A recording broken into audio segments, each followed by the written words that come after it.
And I look around the world around us at the moment, and there's no shortage of chaos wherever you look. And I'm not just talking about Venezuela.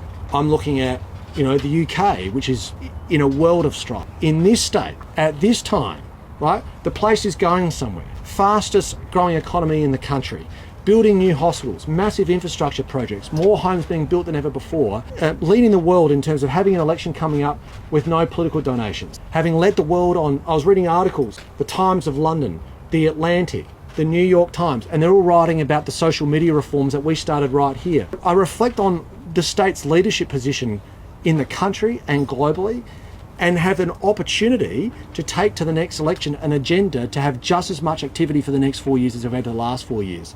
Now, if that doesn't fire me up, then I shouldn't be here. This Premier wants to point to the outside world and say, look how bad everything is out there, and look how good we have it here in South Australia. No, first things first, a large part of the economic stability he's celebrating didn't start with him. The fiscal groundwork that was built under Stephen Marshall's government. And then he points to the United Kingdom and says, look how bad it's become. Yes, the UK's in trouble. Mass immigration, free speech collapsing, arresting people for words, censorship expanding faster than crime is shrinking, digital ID, and then, here's the insanity. He boasts about South Australia leading the world in social media regulation and censorship. Think about that.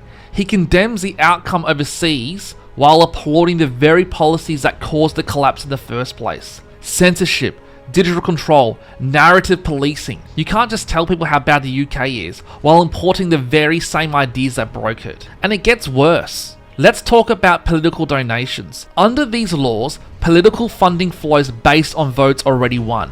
And who already has all the votes? The Australian Labor Party and the Liberal Party of Australia. That's it. The big parties get the money and the money keeps the power. And new parties are starved before they can even begin. It's monopoly protection. And now they want to roll this model out across all of Australia. A system where Labor and Liberal dominate forever. Pair that with speech control, pair that with social media censorship, pair that with digital ID creep, and suddenly you see the pattern. This Premier is polished, he's charismatic, he knows how to use language, but don't be fooled. This isn't about stability, it's about control.